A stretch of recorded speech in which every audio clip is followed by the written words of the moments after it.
Se encontraron con algo fuera de sitio. No problemas mayores. Está bien. Oh, alguien escribió por aquí. Que como escuché una cosita ahí. ¿Loco qué? What? Vamos a ver. Pero sí, el punto es eso. Cuando tú sales de una realidad a otra, uno, si pone atención, ¿verdad? Se da cuenta de eso, que hay muchas cosas que están súper mal y uno está mal acostumbrado. Pero en fin. Miren, ya nosotros nos encargamos de hacer el diferencial general de las microcíticas. Vamos a tomar las macrocíticas. Vamos a agruparlas todas para salir esto de una vez. A ver. Non-hemolytic.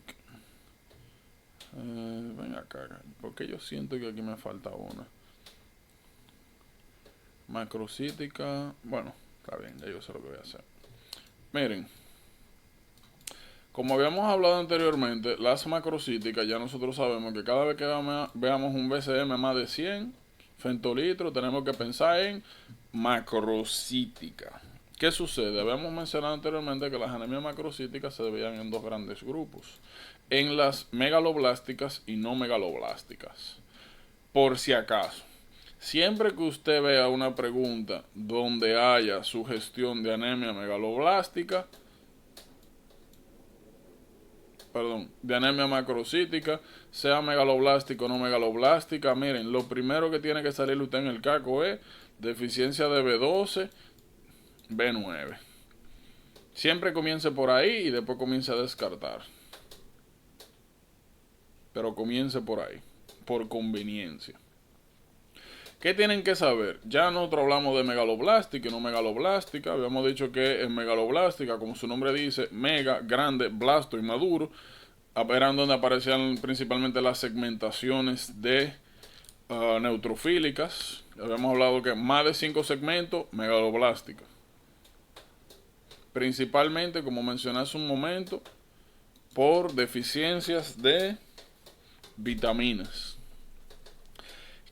¿Cuál va a ser el problema más grande cuando usted tiene las diferentes causas? ¿Qué está? Deficiencia de B9, deficiencia de B12 y orótica aciduria.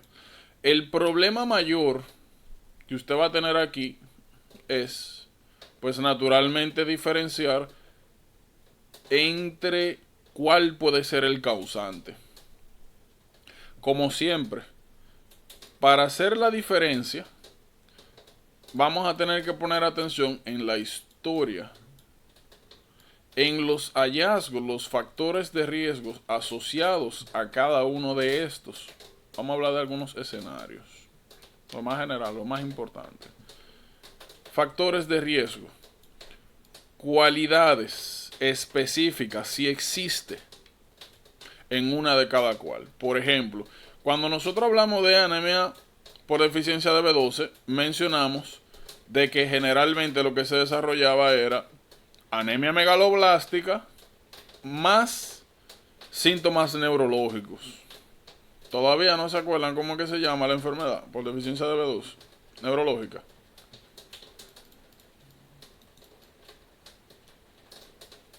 No. Ay, qué crisis. ¿Cómo fue la enfermedad? No es la pernicio. Te voy a entrar a trompar. No. ¿Cómo es que se llama? Dios mío, mira, lo mismo que le dije ayer. La pregunta, mira, la voy a repetir. ¿Cómo es que se llama el síndrome neurológico secundario a la deficiencia de B12? Puedo. Verita. No es subacute combined degeneration. Of the spinal cord. Ajá, entonces no puedo. Entonces, en B12 tenemos anemia macrocítica megaloblástica más subacute degeneration of the spinal cord. En pocas palabras, anemia, hypersegmented neutrophils más afectaciones neurológicas, B2. Si nosotros tenemos solamente la anemia megaloblástica, los hypersegmented neutrophils, y no tenemos síntomas neurológicos, pues B9, regalar. Aparte de eso, ya anteriormente nosotros habíamos hablado de la dicotomía, qué finura, entre los niveles de ácido metilmalónico, los niveles de ácido propiónico y los niveles de, ¿cómo que se llama el otro? Homocisteína. Ya nosotros habíamos hablado anteriormente de que las presentaciones o las afectaciones de estos marcadores también nos indican si el problema es deficiencia de B9 y B2. Entonces, vamos a poner aquí methylmalonic acid. Vamos a poner el otro era methylmalonic acid, el otro era Homocisteína. homocisteína y lo otro era ácido propiónico, propionic acid. Entonces, una pregunta, ¿ustedes están oyendo eso? Sí. Yo escucho algo como una lluvia, cae algo así. Sí, está cayendo un aguacero de verdad, o sea, un aguacero. ¿Qué es lo que está pasando en este mundo? Suena más como, ¿cómo se dice? Heise, ¿qué se llama? Granizo. Granito, tú dices. Granizo. No, está dando duro. Bueno, por lo menos por aquí, a mí no me gusta salir cuando está lloviendo porque es galleta que te da esa vaina. Y ayer también anunciaron como que habían una especie de ventiscas. No sé si te llegó el aviso, Rosana. Ayer. Sí. Sí, como fue como en la noche, de que era uno fue de que un aviso que no utilizara cosas innecesarias por el heat surge, que había problemas, se estaban desarrollando problemas eléctricos por eso. Y lo otro fue de que habían brisa de 30 knots, de 30 nudos, que no sé qué cuánto, yo ok. Sí, ayer cuando empezamos las clases, ayer, aquí estaba haciendo un brisero y unos truenos, que yo me sentí en Santo Domingo, un brisa, trueno, rayo, de todo. Sí, eso De verdad, la yo brisa me yo no sentí la en Santo sentí, Domingo. pero la lluvia parece que sí. Déjame ver eso ya que estoy hablando, porque te tengo que hacer una pregunta. Ajá. Ya que estamos en el déficit de vitaminas y eso. ¿Por qué? Aquí en el libro dice, si tú te fijas en uno de los párrafos, que la suplementación con folato, Que B12 deficiency, partially, que parcialmente corrige la deficiencia de B12. sí, pero ¿por qué entonces, si parcialmente corrige la deficiencia de B12, por qué entonces empeora los síntomas neurológicos? No es que tú, mira que lo que pasa. No es que cuando tú das ácido fólico, el tú dar ácido fólico te empeora los síntomas neurológicos. Es que sencillamente el proceso de desmielinización continúa y esa parte va empeorando. Lo que mejora es parcialmente la anemia, pero no es que B9 te empeora los síntomas neurológicos. Es que sencillamente, como es B12 que se utiliza para la síntesis de mielina, eso sigue progresando. O sea, los síntomas neurológicos siguen progresando. Sí, Bien. bien. Thank you. Pregunta salvaje.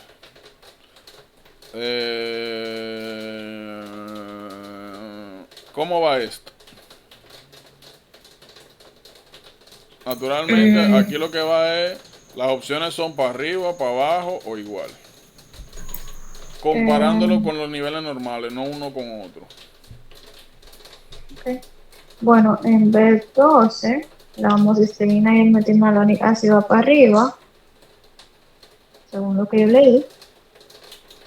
Y en B9, la homocisteína va para arriba y el metilmalonic ácido está Espérate, que normal. me perdí. Aquí, ¿qué es lo que va? ¿Para arriba o para abajo?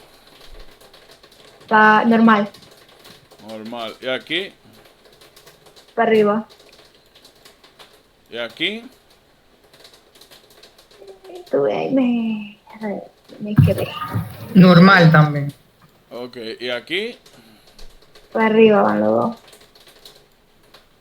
¿Y aquí? Para arriba, para arriba. Ahorita estamos que Ok, ¿alguien se acuerda cuál era esta vía? O sea, la vía de Eso tiene, metilmalón que proponen así. ¿Cómo era la vía? eso que se convertía como en el metilmanoil CoA, se convertía en succinil CoA. Y entonces el metilmalónic, yo lo que sé que es un precursor de propionil, si está alto, Al revés. sí. El propionil CoA carboxilasa se convierte en metilmalonil CoA y metilmalonil CoA mutasa lo convierte a succinil CoA. O sea, Del es el SAM. precursor de esto. ¿Cómo? Bueno, Del SAM proviene. No, ese está relacionado es con esto, con la trapa de folato, esa adenosilmetionina. Pero no se preocupen, vamos a llegar ahí. Miren, esos son los patrones. Cada vez que ustedes vean ácido metilmalónico alto, piensen en deficiencia de B12. Sí, hay consideraciones, pero vamos a llegar ahí. Lo que estamos es repasando cómo hacer principalmente diferencia entre los dos señores.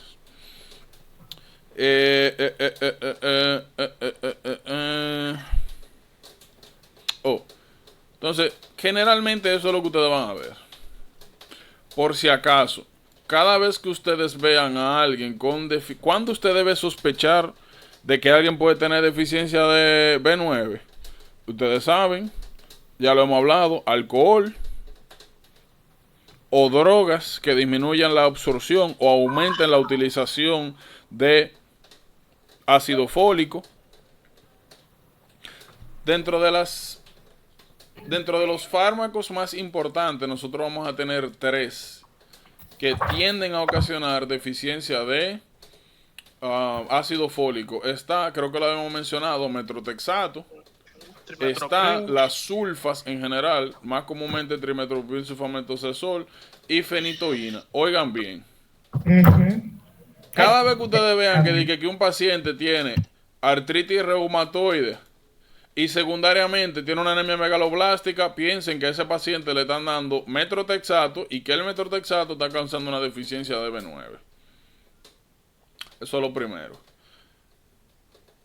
Sulfa, ya ustedes saben, si le están dando sulfa a alguien, sobre todo trimetoprim, es porque hay una infección de base, regularmente UTI. ¿Cómo se llama esto? Urinary Tract Infections. Y por último, fenitoína. Miren, fenitoína, cada vez que ustedes vean que alguien, que le mencionan a un paciente que ha tenido, que tiene epilepsia, y que han tenido que, sobre todo si le mencionan que han tenido que cambiar el medicamento varias veces, piensen que le están dando fenitoína. Fenitoína tiene un ligero problemita, y es que causa deficiencia de B9, pero también causa osteoporosis por deficiencia de vitamina D, fenitoína. Eso es clásico. Entonces, B12.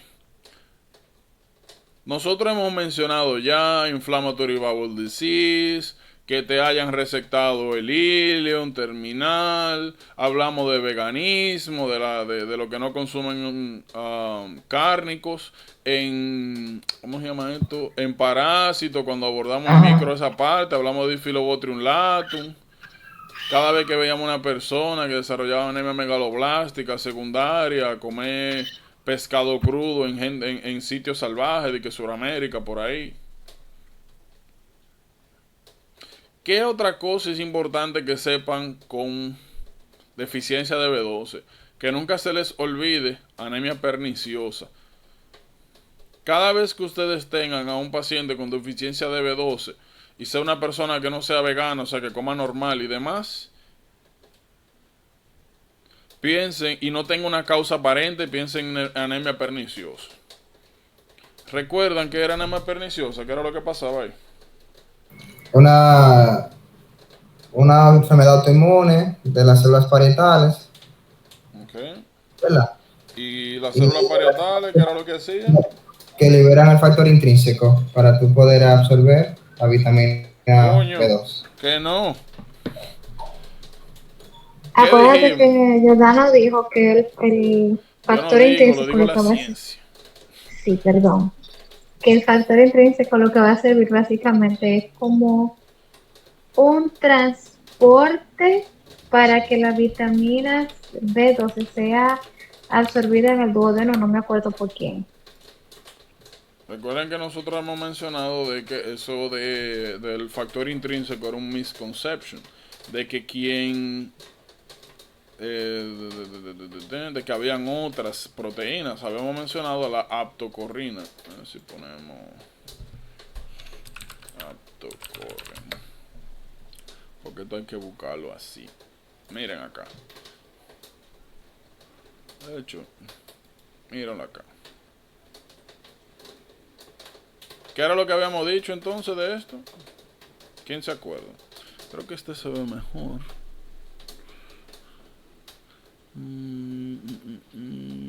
B12. Miren acá. Protección, absorción. Entonces, ¿se acuerdan? ¿Qué fue lo que hablamos? O sea, ¿cuál era el papel de la aptocorrina y cuál era el papel del factor intrínseco? ¿Dónde era que el factor intrínseco ejercía su efecto? En el duodeno. Ok, en el Cuando duodeno. se liberaba, o sea, cuando las enzimas proteólicas venían y desdoblaban la aptocorrina, la liberaban, o sea, liberaban la B12 de la aptocorrina, entonces ahí el factor intrínseco se unía a ella. En pocas palabras. En general, lo que nosotros entendemos clásicamente es que el factor intrínseco se une a la cobalamina, a la B12 en el estómago. No, se secreta aquí esto, pero esto no gana función hasta que en los segmentos terminales duodenales se separa la aptocorrina, que sí es un protector de la B12, no permitiendo que el ácido gástrico, el bajo pH, la desdoble, la maltrate. Habíamos mencionado que cuando llegaba aquí al duodeno el complejo aptocorrina B12, cuando venían las enzimas pancreáticas y dividían ese complejo, se volvía, y bueno, la aptocorrina como proteína al fin se digiere, como cualquier otra. Posteriormente quedaba la B12 libre, se unía en los segmentos terminales duodenales al factor intrínseco, y aquí entonces sí ocurre el proceso de absorción. Tienen que dividírmelo por fases. Por eso, porque mira, qué interesante. Cuban. Eso es importante. Bastante importante. Pero sí, anemia perniciosa, como dijiste. Eso.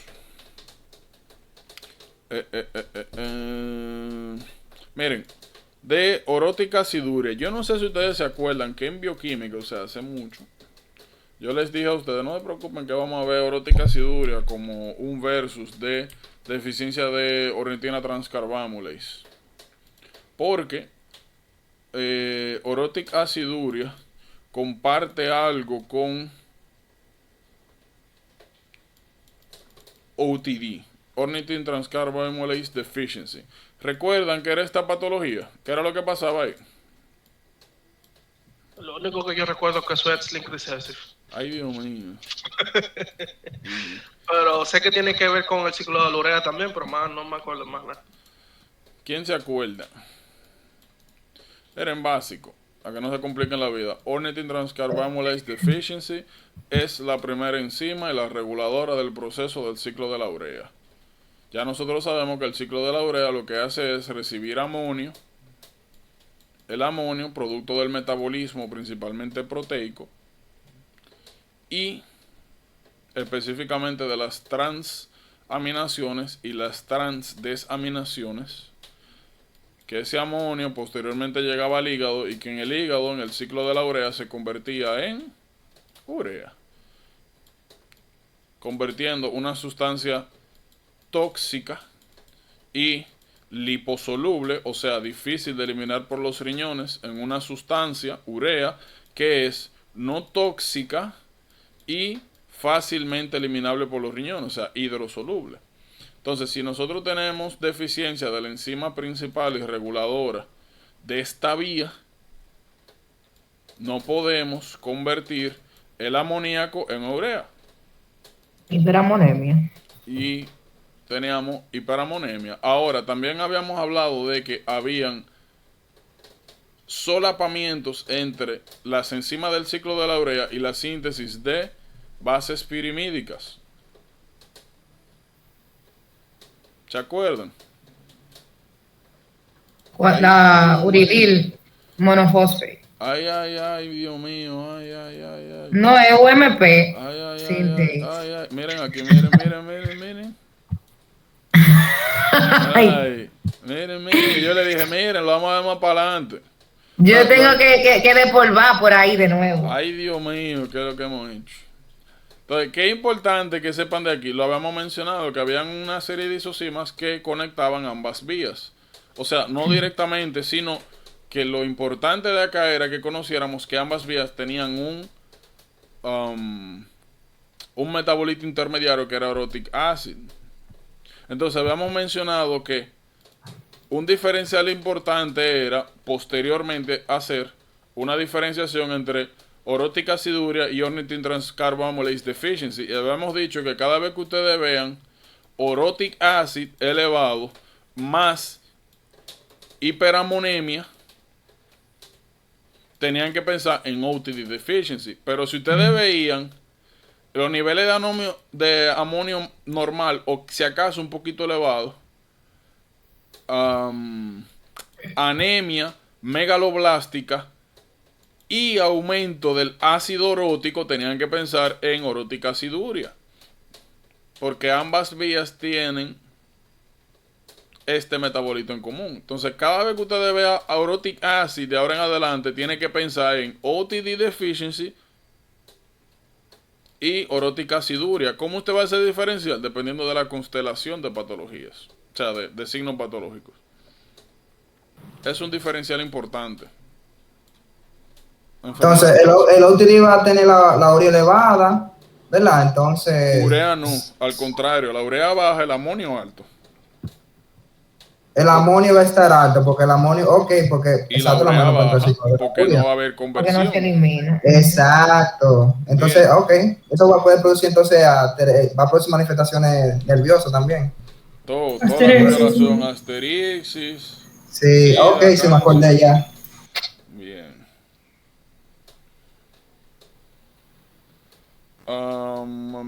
Ese diferencial es importante. Muy importante. Como ustedes ven, comparten cosas, y como hemos hablado, aunque eso no esté aquí, explicado de esta manera, son las relaciones que ustedes tienen que hacer, porque ustedes saben que por ahí es que le van a dar.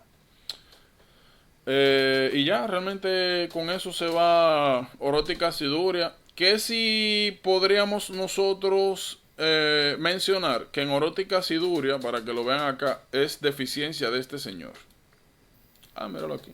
UMP Synthase. El problema está aquí, y en el ciclo de la urea está en OTD.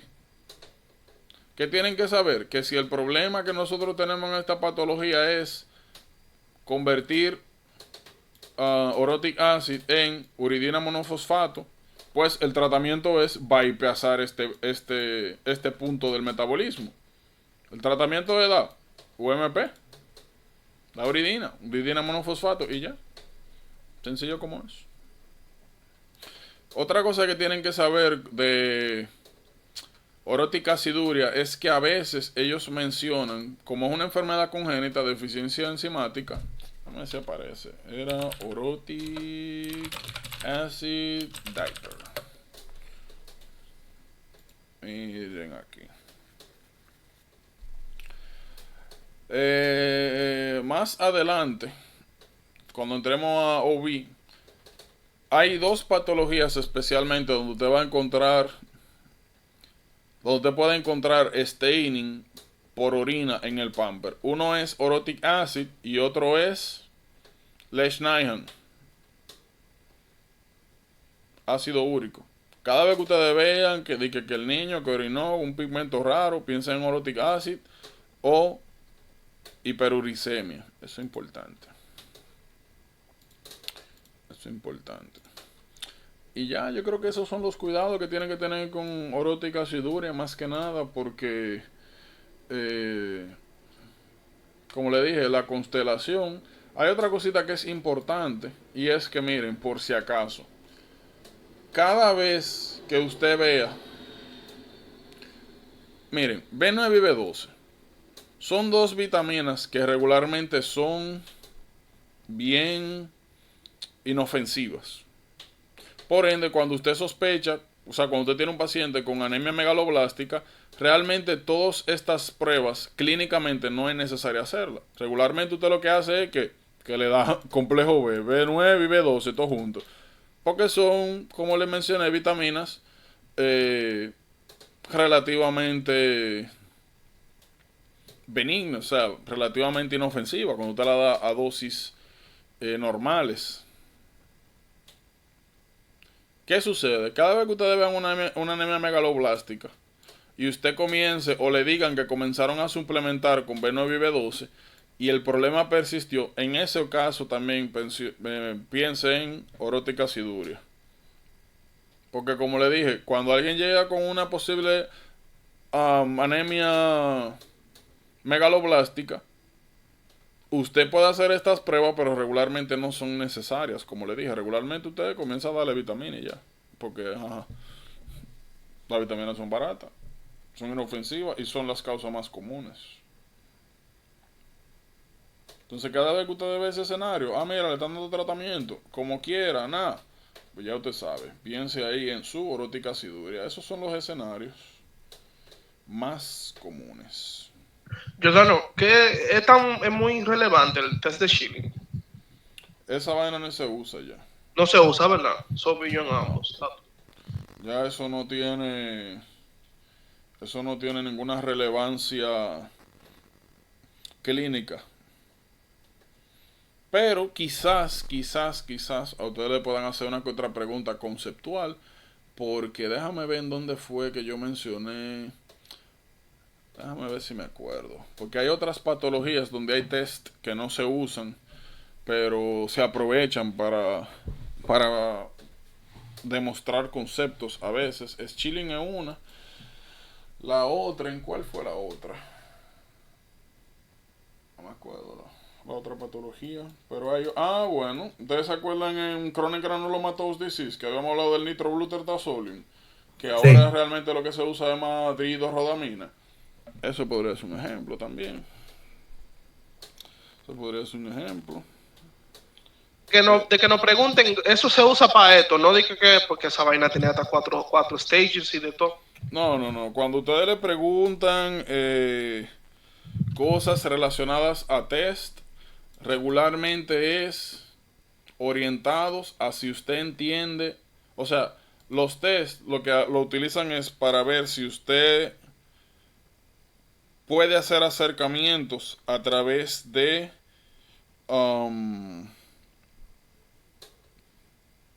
los fundamentos. Por ejemplo, miren qué sucede. Como tú mencionaste, el Schilling test tiene 4 stages, pero eso realmente no tiene mucha relevancia. El Schilling test de Schilling, ustedes lo pueden dividir generalmente, de manera gruesa, en 2 fases. Imagínense esto. Ustedes tienen un paciente donde ustedes sospechan deficiencia de, 2 pacientes. Vamos a poner 2 escenarios. En el escenario 1, usted sospecha, en ambos pacientes usted sospecha que hay anemia megaloblástica y usted considera que es por deficiencia de B12. Entonces, ¿qué sucede? En el caso 1, usted da B12. Parecido como al test de la decilosa. Usted le da B2.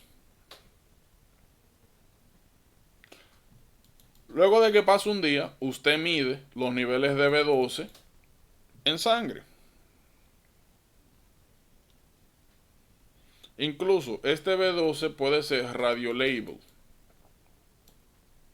Entonces se supone que si todo está bien con este señor, o sea, su sistema gastrointestinal. Si usted le da, como mencioné, B12 radio level, o sea, que usted puede identificar que si luego esta misma B12 que usted dio aparece en orina, aparece en sangre, o sea, tiene un marcador. Entonces, nuevamente, si usted le da esta B12 marcada al paciente, luego de 24 horas, usted comienza a buscar su marcador. Si el marcador no aparece en orina, no aparece en sangre, significa que hay un problema en el proceso gastrointestinal, ya sea de conservación o de absorción de B12. Entonces vamos a poner un segundo caso. Usted puede dar su B12, nuevamente radio label, y administrarla también con factor intrínseco. Pasa 24 horas y usted busca en orina y busca en sangre.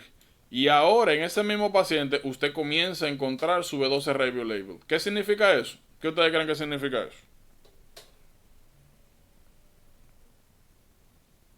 Que hay un problema entonces del factor intrínseco, por lo que entonces ¿Y qué el... patología conocemos nosotros donde hay problema con el factor intrínseco? Pernicious anemia.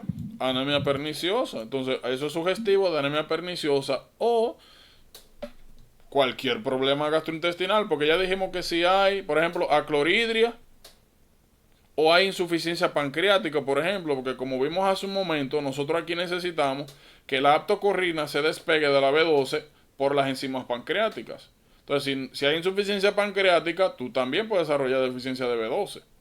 Entonces tú comienzas a buscar, si tú dando factor intrínseco se resuelve el problema, significa que todo el problema está alrededor del metabolismo relacionado a factor intrínseco. Ahora, si tú das B12 y das factor intrínseco y como quiera no hay nada, ¿dónde buscamos el problema entonces?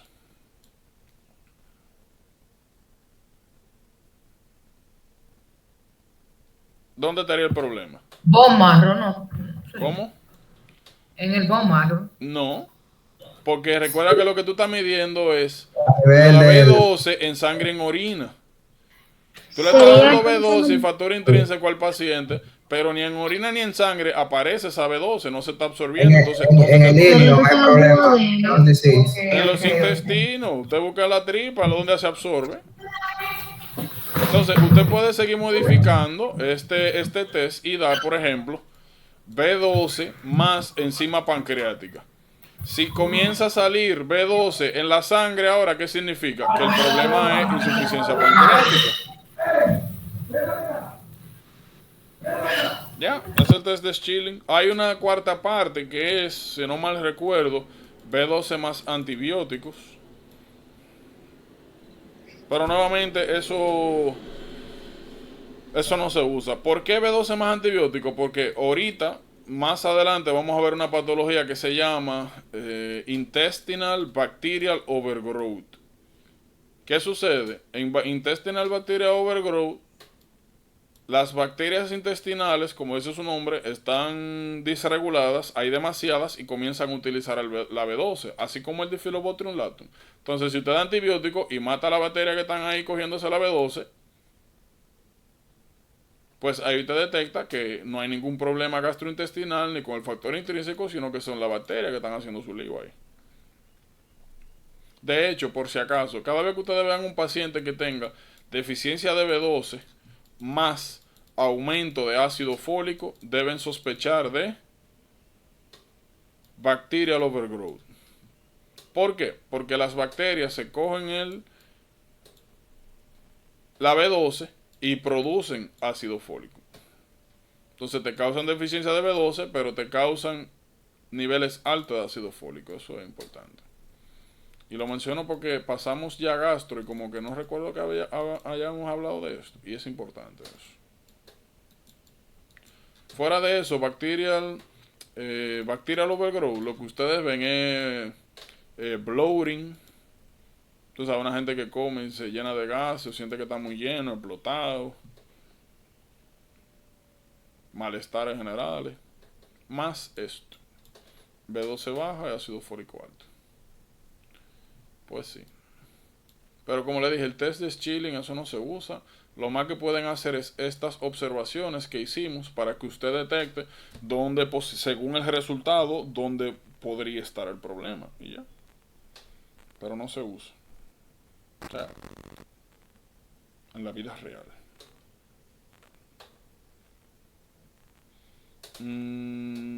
¿Preguntas?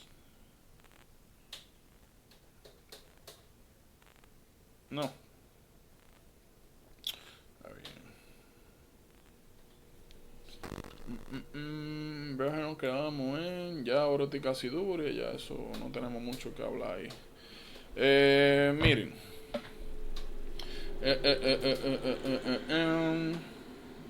Entonces nos quedan, esas son todas las megaloblásticas. Nos quedan las no megaloblásticas. Miren, cada vez que ustedes tengan macrocitosis, pero los neutrófilos tengan menos de 5 lóbulos, no megaloblástica anemia.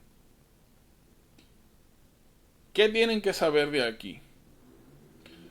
De la única patología que ustedes tienen que preocuparse es de Diamond-Blackfan Syndrome. Diamond-Blackfan es una patología interesante, donde es un problema congénito, donde sencillamente tú naces sin colonia formadora de eritrocitos. O sea, tú naces con la incapacidad de producir eritrocitos.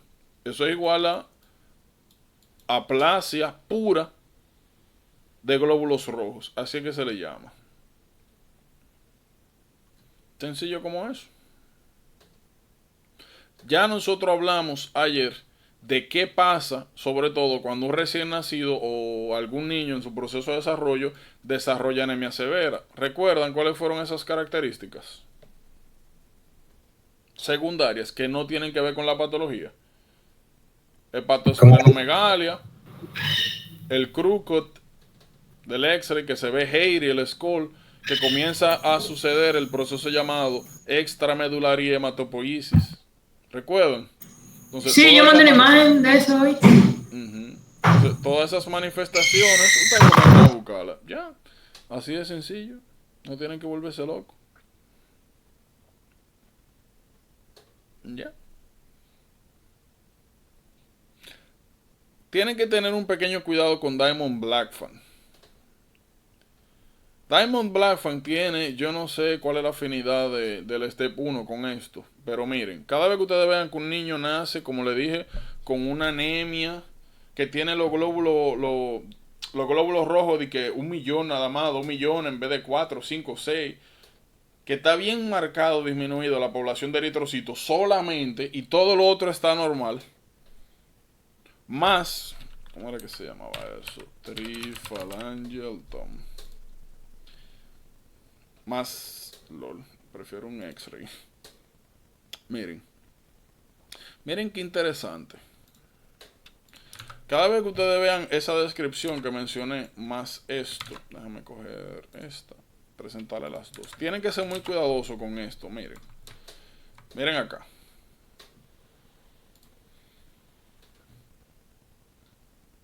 Esto a veces pasa desapercibido. Miren, una falange, 2 falanges. Voy a buscar un Tom X-ray. Miren acá. Miren qué sucede. Miren acá. Vamos a utilizar esta misma, no vamos a complicar. De manera... Ay, Dios mío, qué grande. Vamos a ponerlo en perspectiva. Miren el problema. Ya esto es un adulto, esto es un niñito. Miren lo que nosotros tenemos aquí. Carpo, metacarpo. Por adelante de los metacarpos están falanges. Lo normal es que una persona tenga solamente 2 falanges en el pulgar. Eso es lo normal. ¿Cómo yo sé que esto es un adulto y cómo yo sé que esto es un niño? Miren acá. Usted puede diferenciar todos los huesos del carpo. Aquí, no. Eso significa que esos huesos todavía están en desarrollo, niños. Lo mismo pasa aquí con las uniones entre los falanges. Lo Entonces te normal fíjate que ¿Cómo? entonces te fíjate que esa radiografía tiene 6 dedos, ¿verdad? Sí, sí, polidactilia también. Ok. Sí, sí, sí. Lo mismo sucede acá. En un adulto están bien definidas las uniones interfalángicas, aquí no. Entonces, miren esto. Que ustedes están viendo aquí. Nuevamente, carpo, huesos del carpo, metacarpo, primera falange, segunda falange, tercera falange, donde deberían haber dos. Este hallazgo de aquí es muy sugestivo de Diamond Blackfan Syndrome. Muy importante. Cada vez que ustedes vean un muchachito de que con 3 dedos en el pulgar, 3 dedos no, 3 falanges en el pulgar, sobre todo si tiene de que una anemia salvaje, piense su Diamond Blackfan. Sencillo como eso. Nuevamente, un hallazgo que suele pasar desapercibido. Yo les he dicho, cada vez que ustedes que le presenten una imagen, mire eso de arriba abajo, por adentro y por afuera. Porque como les dije, a veces es importante que las revisen bien, porque a veces algunos hallazgos que son los que los empujan al diagnóstico y suelen pasar de manera desapercibida.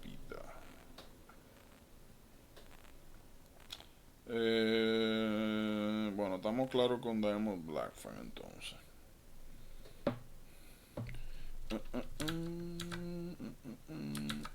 Por ahí estoy desacatado.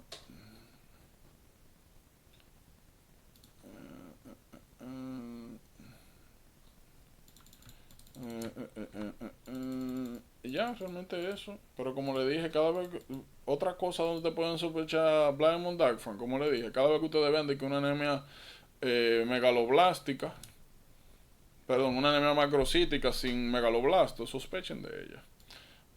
Tengo una pregunta respecto a eso. ¿En qué patología fue que nosotros vimos eso de que Pure Red Cells Aplasia?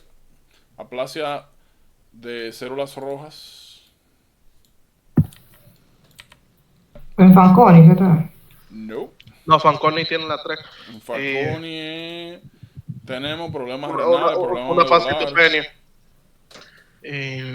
¿No es infección por parvovirus también? Bueno, lo acepto, pero hay otra. Parvovirus, ¿verdad? Más B19. Hace más una plastic crisis, en verdad. Ajá, Bueno. pero pasa, el paciente tiene que tener algo de base que es algún problema de base con los glóbulos rojos. Sickle cell disease también puede pasar, o sea, cuando la médula ya está bajo estrés. También puede pasar ¿con qué era lo otro? Con esferocitosis. Eso mismo, esferocitosis hereditaria, con toda esa patología hemolítica que vamos a ver en un momento. Ahora, ¿qué patología? Cada vez que ustedes vean de que una gente normal, sin infección ni nada, está viviendo su vida tranquila, y de la nada de que una aplástica anemia, ¿en qué es lo primero que ustedes tienen que pensar? Vamos a decir que una mujer, va a ser lo más específico. Yo sé que, mira, yo vi que eso está asociado, no sé si esa es la patología que tú estás buscando, pero yo vi que el Diamond Blackfan está asociado a timoma. Timoma. Okay. Cáncer. Timoma. Habíamos visto cuando hablamos de patología anteriormente que estaban los llamados síndromes paraneoplásicos, y habíamos dicho de que timoma se relacionaba con aplasia únicamente, específicamente de las colonas eritroides. ¿Y con qué patología se relacionaba timoma? Tengo un toyo aquí.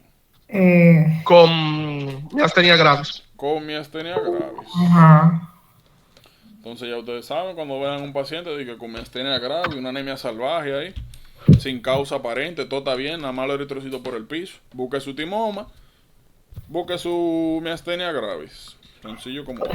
Yo lo tenía hasta apuntado en el libro cuando yo estaba estudiando hoy, pero yo no sabía que era que estaba relacionado con Pure Red, sino con Pure Red Aplasia, sino con la enfermedad per se, como Diamond Black. Sí. Okay. Entonces, fíjense algo, nosotros ahora cuando hemos estado discutiendo estos temas, hay algo que yo he estado haciendo de manera constante y es establecer asociaciones. Fíjense, miren, aplasia de células rojas, única, tienen que pensar en, hay una hemoglobinopatía de base, pues buscar B19. Sí, y sobre todo si ha habido, tú sabes, algo que te indique infección, fiebre, ¿cuál era la patología que ocasionaba? Miren, vamos a hacerlo más chulo. Oigan déjame escribirla, porque ya no conocemos. Spectrum the diseases of B19. ¿Cuál es el espectro de enfermedades de B19?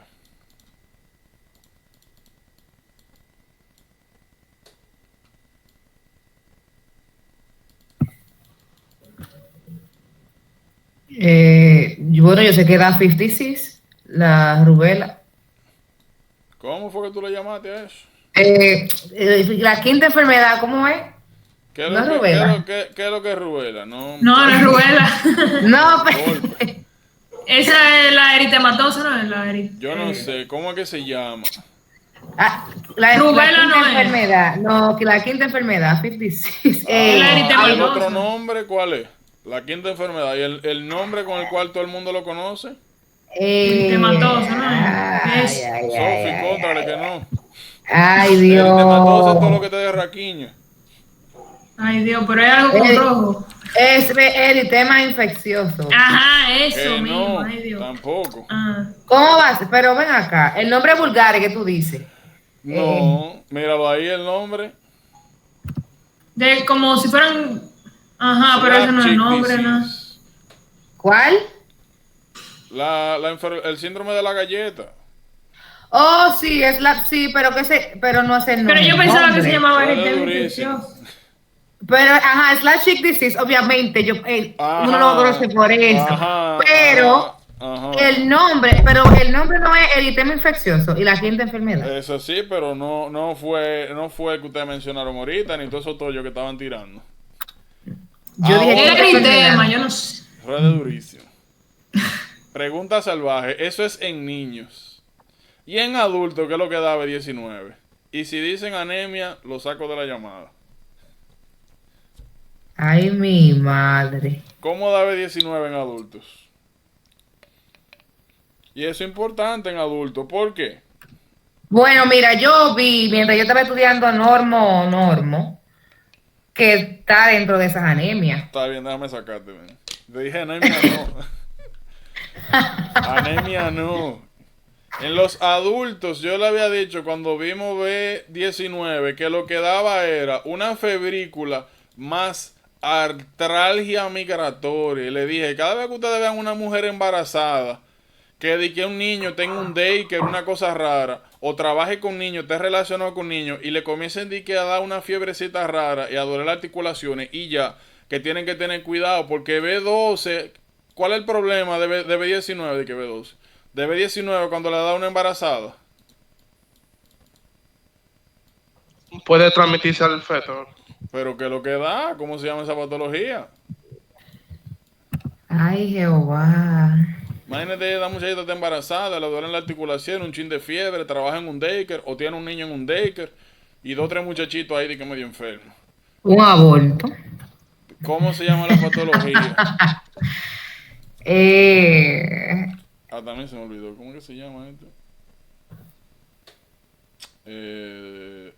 Hidrofetales. Hidrofetales, ajá, ¿no? Hay drops. Yo pensando como mierda. Un A él, aborto. hasta él se le olvidó, Un aborto. ¿Cuál será? Suenan durísimo. Sí, pero una vaina es aborto. Sí, Otra sí. cosa es hay drops fetales. Yo totalmente Es lo mismo. Ruedan durísimo. No es lo mismo, ¿no? Hay drops es una causa de aborto. Pero tú lo entendiste, tú entendiste. Yo no me acuerdo cómo el dicho, pero hay un dicho dominicano de que como no te metas con... No es lo mismo. No es lo mismo. No es lo mismo. Hay que profundizar. Ya tú sabes. Entonces, fíjense que, como les mencioné hace un momento, fíjense que yo me estoy concentrando mucho con ustedes en esto, asociaciones.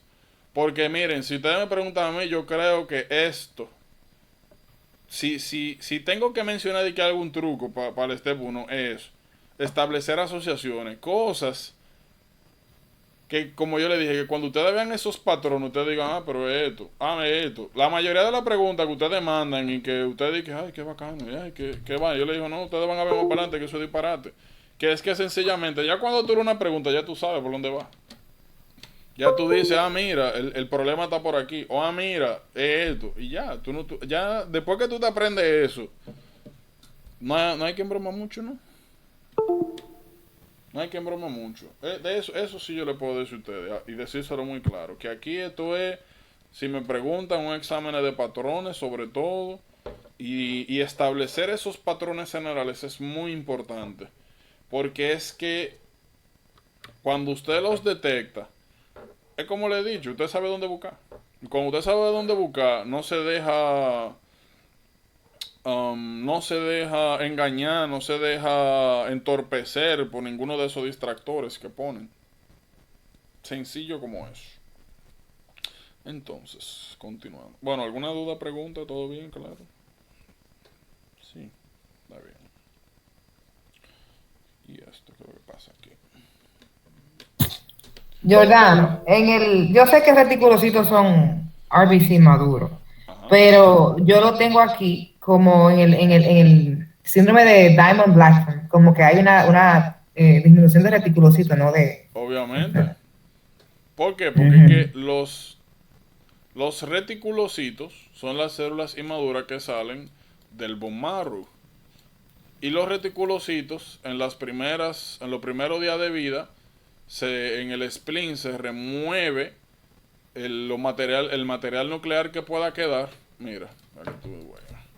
Reticulocite. A ver si aquí está bien. Mírenlo aquí.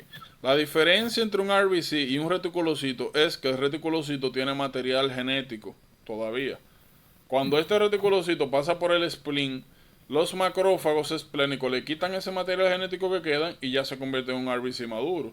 ¿Qué sucede? Estos reticulocitos son el producto directo del bone marrow. Entonces, si en Diamond Blackfan lo que tú tienes es problemas con las colonias eritroides, o sea, lo que te da eritrocito, pues naturalmente tú vas a tener reticulocito bajo y RBC bajo, porque el problema está aquí, que tú no puedes producir estos señores. Eso sí, los dos van a estar bajos.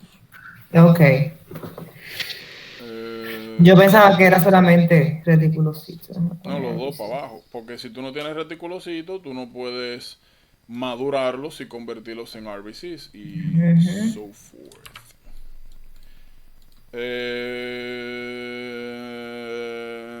Esto nosotros lo mencionamos en el cuadro. Miren, cada vez que ustedes vean una anemia, oigan bien, cada vez que ustedes vean una anemia donde todo esté normal, o sea, digo, el BCM está normal, la hemoglobina corpuscular media, el CHCM, todo está normal, perfecto, todo está bien, pero hay anemia. O sea, y los eritrocitos, su morfología está bien. Los niveles de hemoglobina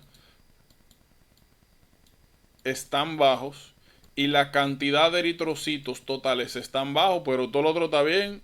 A eso es lo que nosotros llamamos anemia normocítica normocrómica.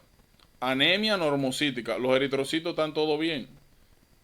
Los volúmenes están bien. El problema es que hay poca hemoglobina y o pocos eritrocitos. Entonces usted comienza a buscar por ahí.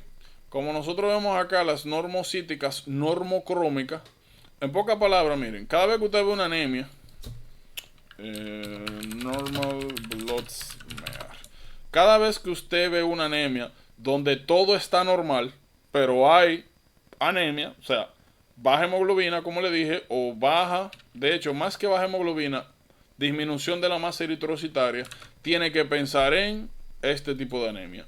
Todo normal y anemia, como dije, disminución de la cantidad de RBCs, piensen en esto. ¿Qué sucede? Las causas más comunes de las anemias normocíticas normocrómicas se dividen en dos grandes grupos. Están las hemorragias y las no hemorrágicas. Las no hemorrágicas son también llamadas hemolíticas, que se dividen en intravascular y extravasculares. Anemia normocítica normocrómica, como dije, o hubo un sangrado y se perdió mucha sangre en un poco tiempo y la cantidad de RBC disminuyó, causando anemia, pero todos los RBCs que quedan tienen, como dijimos, su hemoglobina normal, todo está normal.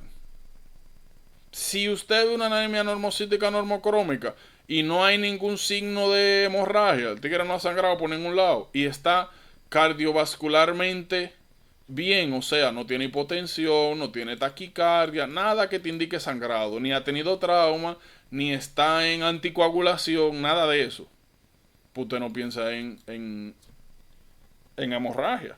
Entonces, ¿qué es lo que queda? Hemólisis.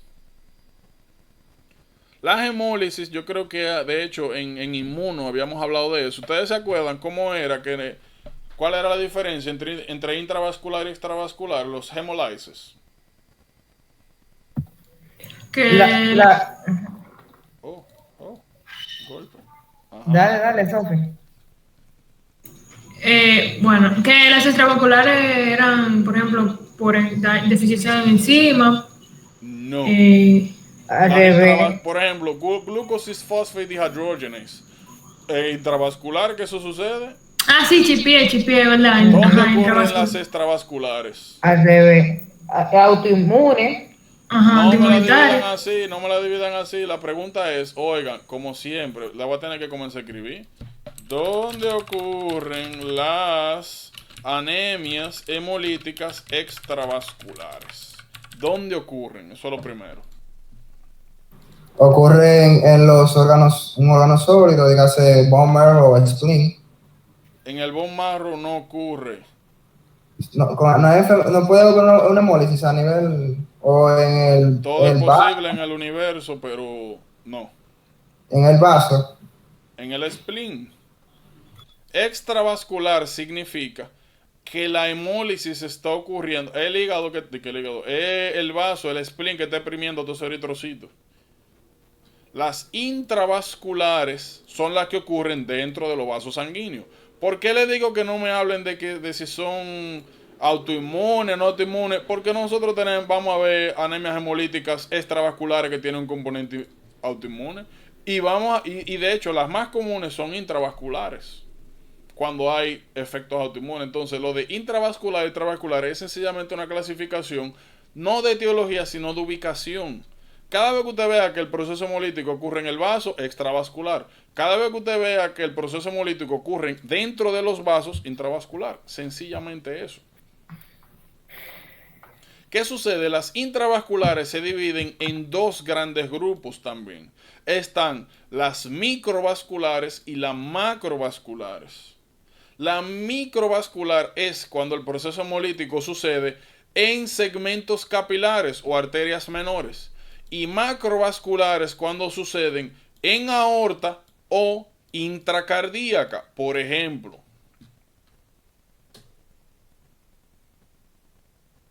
cuando nosotros tenemos una persona que recibe una prótesis valvular metálica, desarrolla hemólisis, porque cuando los eritrocitos son bombeados de los atrios a los ventrículos y de los ventrículos a aorta o para donde sea que vaya, cuando esa sangre choca, cuando ese eritrocito chocan con esa válvula mecánica, se demolizan, se rompen. Entonces, como le dije, esto es una clasificación de ubicación, de dónde ocurre el problema, más que de una causa etiológica. ¿Por qué es importante esto? Si yo le preguntara a ustedes, ¿cómo llega un paciente con una anemia normocítica normocrómica? Si usted pudiera hacer una prueba para determinar si la patología o la causa es intravascular o extravascular, ¿qué estudio usted haría?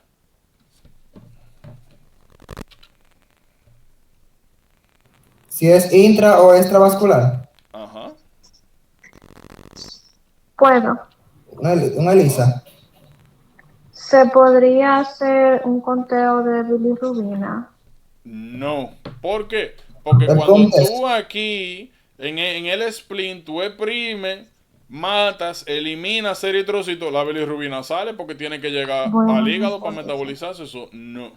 Niveles de aptoglobina. ¿Por qué? Bueno, porque en extravascular los niveles de aptoglobina no se van a depletar porque el ¿Por proceso qué? ocurre dentro del vaso. Porque son los macrófagos fagocitando los eritrocitos. No hay liberación de hemoglobina. Entonces, nosotros Exacto. habíamos hablado anteriormente que en sangre tenemos una proteína que se llama aptoglobina. Y habíamos dicho que la aptoglobina se encargaba de unir hemoglobina, porque la hemoglobina libre se filtra a través de los riñones y causa daño renal directo, es nefrotóxica. Ahora, si tú una hemoglobina con aptoglobina no se filtra en el riñón, es para proteger a los riñones. Entonces, la hemólisis que ocurre, o los procesos hemolíticos extravasculares, o sea, en el spleen, recuerden que los efectores son macrófagos. Y los macrófagos, para ejercer un efecto lítico, tienen que fagocitar, o sea, la destrucción del eritrocito sucede adentro de los macrófagos. No sale nunca la hemoglobina. Lo que sale de los macrófagos es la bilirrubina. Por ende, la aptoglobina nunca se consume. Ahora, en la intravascular, ya nosotros mencionamos que es un proceso hemolítico donde los eritrocitos se rompen dentro de los vasos. Aquí, si hay un macrófago por ahí, lo agarra. Amén, pero no es lo que regularmente pasa. Se libera la hemoglobina que está dentro del eritrocito y hay que unirla a la aptoglobina que ya está circulando. Es una proteína que siempre está en sangre dando vueltas. Para eso mismo, por si hay algún proceso hemolítico que no se filtre esa hemoglobina y ya, para proteger al riñón.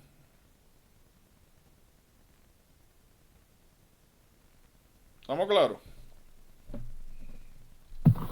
Sí. Entonces la aptoglobina es importantísima porque es lo que te va a decir dónde está ocurriendo la hemólisis. Si dentro de los vasos sanguíneos o si está sucediendo en el spleen. Entonces ese indicador es importantísimo. El otro test que nosotros podemos hacer es un blood smear. Cada vez que ustedes vean esquistocytes o helmet cells, cada vez que ustedes vean así como eritrocitos que se ve como que se trallaron con algo, tienen que pensar en intravascular hemolysis. Por la misma razón, como esto sucede, es un proceso hemolítico en los vasos, los eritrocitos siguen circulando. Si esto sucediera en el spleen, se eliminan ahí mismo y ya no salen a circulación. Esquistocitos o helmet cells, aptoglobina baja, indicadores de hemólisis intravascular. Las causas las vamos a ver ahora.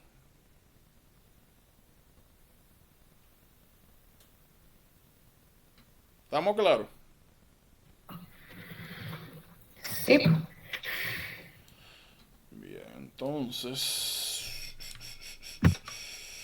como le había mencionado, realmente miren, la mayoría de estas causas nosotros ni siquiera las vamos a ver aquí, algunas sí, cuando hablemos de anomalías estructurales de eritrocitos, sobre todo por ejemplo aquí, como le había mencionado, por ejemplo miren, intravascular hemolysis, glucose phosphate dehydrogenase deficiency. ¿Qué otra patología de la que vimos, sobre todo en micro? entraría aquí en intravascular hemolysis? ¿Qué patologías vimos en microbiología? Malaria. Malaria, ¿qué más? Pyruvate kinase deficiency. Oye la pregunta, en micro, Ujú. no en En bioquímica. ok. En micro, vimos malaria, ¿qué más? Babesia, anaplasma. Causaban también destrucción eritrocitaria. ¿Qué otra patología? Síndrome hemolítico urémico. ¿Quién era que causaba el síndrome hemolítico urémico? Shigella Chiga-like toxin. y salmonella. ¿Quién es la causa más común? Y coli, perdón. Coli. E. coli. E. coli. Ajá. ¿Qué secretaba Shiga-like toxin? ¿Cuál era el mecanismo de acción de esa toxina? Induce la liberación de citoquina. No. Eso que tú estás mencionando no va aquí. Esta toxina hace algo. En Libera. un sitio que no es. Y no libera nada, para que no comiencen por ahí. Es un inhibidor de la subunidad 60S ribosomal. Es un inhibidor proteico. Diante, yo leí eso en otro día. Bien. El LPS es el que causa liberación de citoquinas.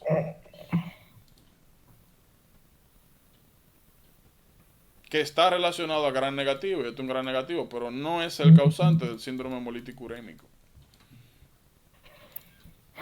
Bien, entonces esas asociaciones hay que comenzar a hacerlas. Aquí no se la van a decir, son ustedes que la tienen que hacer. Cada vez, y eso se lo digo, no para que se vuelvan locos ahora, sino para que cuando ustedes entren a su fase dedicada y hagan esa revisión, estas son las cosas que usted tiene que comenzar a hacer. ¿Dónde ocurre el problema? Ah, mira, el parásito me está desbaratando eritrocito en circulación. Oh, pues entonces esto entra dentro de intravascular hemolysis. Y No, eso está heavy. Eso está bien porque uno la anota y después uno va y lo revisa. Sí, y no solamente eso, sino que es lo que le permite a ustedes hacer asociaciones. Cuando ustedes hagan la revisión, como ya ustedes van a saber, ah, mire, esta vaina existe. Ah, pues ya esa información antes que yo la tenía ahí de botella y no tenía nada con qué unirla, bueno, ahora tengo algo. Estos son herramientas. Sencillo como eso. Non-hemolytic. Ok. Non-hemolytic. De esto ya estamos hartos de hablar. Aplastic anemia, indirectamente lo hemos hablado. Cada vez que usted tenga problemas medulares, o sea que el problema está en el bone marrow, que no te permita a ti sacar algún lineaje celular, tienen que pensar en aplastic anemia. Aplastic anemia podemos dividirla en grupos. Si la anemia plástica es global o si es de un linaje específico. Cuando nosotros hablamos hace un momento de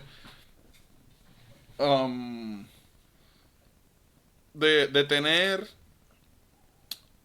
problemas con la producción de RBC en Diamond-Blancfan, pues eso es una anemia donde hay aplasia de las colonias eritroides. Ahora, por lo regular, por si acaso, cada vez que nosotros mencionemos aplástica anemia, nos estamos refiriendo a que todas las células del bone marrow están comprometidas. Y cuando nosotros tenemos disminución de todos los linajes celulares, eso se llama pancitopenia. Tienen que tener una idea de las causas. Cloranfenicol, ¿se acuerdan de cuál era el mecanismo de acción de cloranfenicol?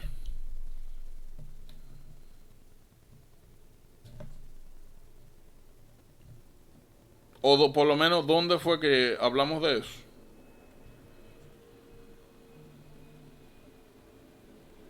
Yo que sé que eso es el síndrome del niño gris, pero no me acuerdo. Pero no fue ahí. No, de hecho no hemos visto eso. En síntesis proteica, recuerdan cuando nosotros hablábamos de ribosomas, su unidad mayor, su unidad menor, ¿cuáles eran los lugares, las posiciones de la unidad mayor del ribosoma? E, P y A. Orden. E, de izquierda a derecha, ¿verdad? Epa. Ok, E, P A. y A. ¿Qué ocurría en la P? Se formaba el enlace peptídico. Falso. Eso ocurre en A. El péptido Ahí, se queda, ahí es donde se une primero. se une aquí y aquí es donde se va. El péptido termina en la posición B, pero el enlace peptídico se forma en A. En A ocurren dos cosas. Llegan los aminoácidos atachados al ARN de transferencia. De hecho, de que por si acaso. Biochemistry. Pero yo no sé lo que yo le hice a esto, que ahora yo veo la presentación chiquitica. ¿Dónde fue que nosotros vimos eso? Mírenlo aquí. Miren acá, di que por si la moca. Miren ahí. Aquí en la posición a donde se forma el enlace peptídico, lo que sucede es que el péptido al final se queda en la posición P. Pero es No, aquí. al final se transfiere para la posición A. ¿Cómo? Mira, Lo que pasa es que la P es la mira, terminación. pero lee la 2 ahí en el texto. Ajá, ¿qué quieres que vea? Mira, ahí dice RNA ribosome Sí, chulo, pero lo que tú dijiste fue, la pregunta, lo que tú mencionaste fue lo que dijiste, que el enlace peptídico se forma en P. Te dije, no, el enlace peptídico se forma en A. Míralo acá. M, la metionina, pasa a unirse aquí a la histidina que acaba de entrar a la posición A. Mira dónde ocurrió el enlace. Es aquí, porque por aquí es que van llegando, mira acá, por aquí es que van llegando los nuevos ARN de transferencia que tiene aminoácidos, A de aminoácidos. Entonces, fíjate que aquí M pasó a H, a este lado, de izquierda a derecha. Entonces, el enlace se forma aquí. Y posteriormente, mira, este ARN de transferencia, míralo saliendo por acá. Y, y luego de formar el enlace en la posición A, se transloca a la posición B, pero ya el enlace estaba formado. Entonces, en A es donde ocurre la formación del enlace peptídico. ¿Me captas? Bueno, Según esto. Mira, de aquí para allá. Y este para afuera. Entonces, aquí nosotros tenemos una enzima que se llama peptidiltransferasa. Y ese es el mecanismo, y esa es la diana farmacológica del cloranfenicol. Bien. Entonces.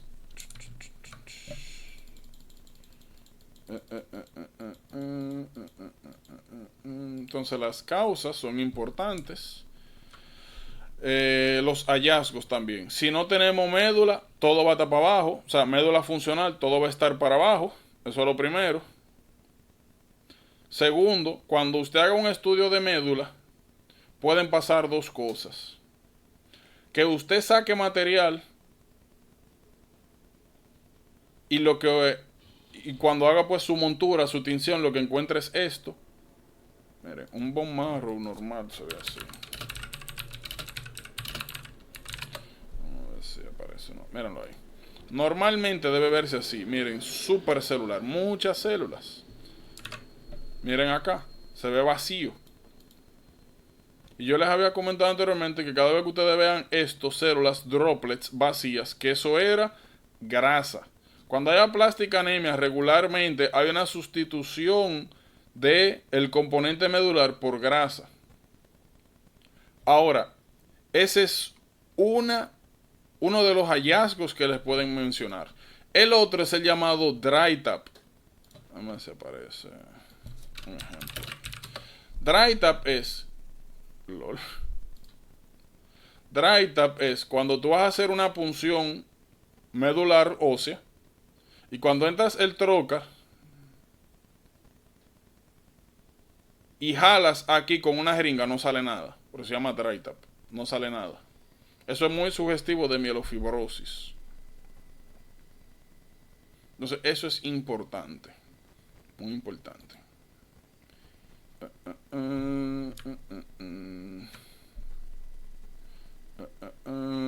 De aquí, miren, ya esto nosotros lo hablamos.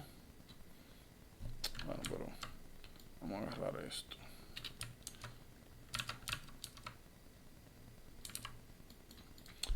¿Qué nosotros tenemos acá? Hereditary esferocitosis, ya nosotros hemos mencionado, más o menos en qué consiste en general.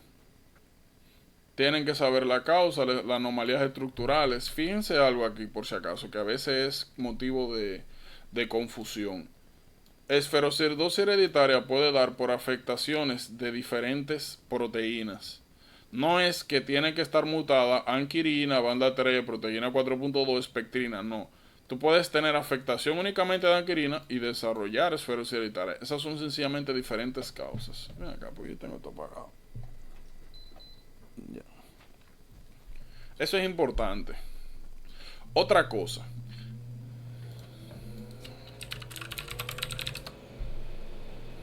Mira acá. Nosotros ya sabemos que los RBC tienen una depresión central. En el caso de los esferocitos, literalmente se convierten en esferas. ¿Qué significa? Que este RBC tiene más citoplasma que este. Está lleno. Eso es importante por este hallazgo de acá. El volumen corpuscular medio, la concentración corpuscular media de hemoglobina está aumentada en esferosis hereditaria. Cada vez que ustedes vean eso, que el MCHC está elevado, piensen en esferocitosis hereditaria. Podríamos decir, no me atreveré a decir patognomónico, pero es muy sugestivo a esto, porque como el eritrocito está totalmente redondo, hay más citoplasma. Si hay más citoplasma, más hemoglobina. ¿Y a eso es que se refiere esto? De que la concentración de hemoglobina por eritrocito es mayor de lo normal. Eso es importantísimo.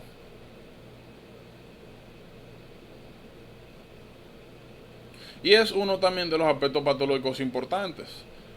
Como la estructura de estos eritrocitos es anormal, ya ustedes saben qué hace el sistema inmunitario. Todo lo que es raro o se ve o tiene algo raro o se ve raro, eliminar.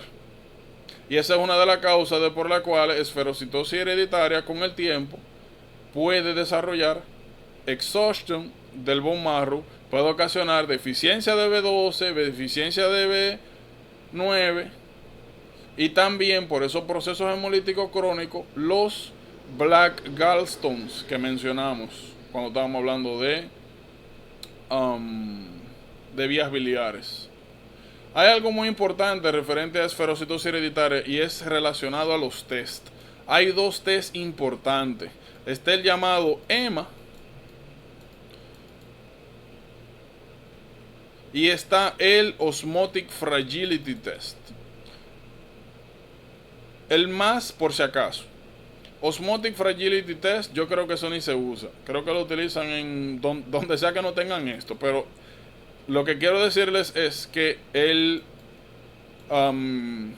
Eosin Maleimide Test es el test por excelencia para diagnosticar hereditaria esferocitosis. Si a ustedes le ponen de que cómo confirmamos el esferocitosis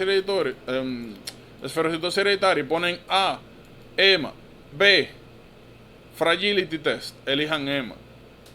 Ahora, es importante conocer el fundamento de Osmotic Fragility Test. De hecho, no vamos a complicar, vamos a coger esta misma imagen. Miren, el Osmotic Fragility Test.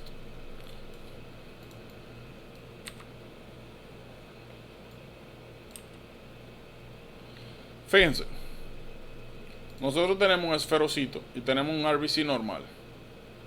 Vamos a imaginarnos lo siguiente. Si nosotros ponemos este RBC y este RBC, los dos, en un medio hipotónico, ¿qué sucedería? Se explota el de la derecha. ¿Por qué? Porque ya no es, bueno, era una hipertónica. Yo no sé, Sí. Digan ustedes. Bueno, en una hipotónica lo que va a hacer es que como la concentración de electrolitos a nivel de eritrocitos es mayor que la extracelular, va a comenzar a arrastrar agua. como ¿De a dónde? Del extracelular hacia el intracelular. Okay. Como es hipotónico. ¿Qué ocurre? Que como el eritrocito de la izquierda se encuentra bicóncavo con una superficie profunda por dentro, tiene capacidad de llenarse más de líquido sin que su membrana se encuentre comprometida. Pero como el de la derecha se encuentra ya esferocita, como siempre dice, cualquier líquido que entre va a desintegrar la membrana, va a explotar, como una degeneración hidrostática va a ocurrir. Está bien, ya, eso es. Medio hipotónico, comienza a entrar agua a los eritrocitos. Como tiene la depresión central, le va a tomar su tiempecito llenarse y explotar. Eventualmente los dos explotan. Pero como ya está full, es el primero que se burstea. Self Fragility Osmotic Test. Fuera de eso, que es importante ya. Eso, recordar los gallstones. Es muy clásica, por si acaso, la pregunta en la cual hagan estas asociaciones. Te enseñan una imagen de que mira que esta mujer, este muchacho, que le sacamos estos gallstones. Le sacamos esto.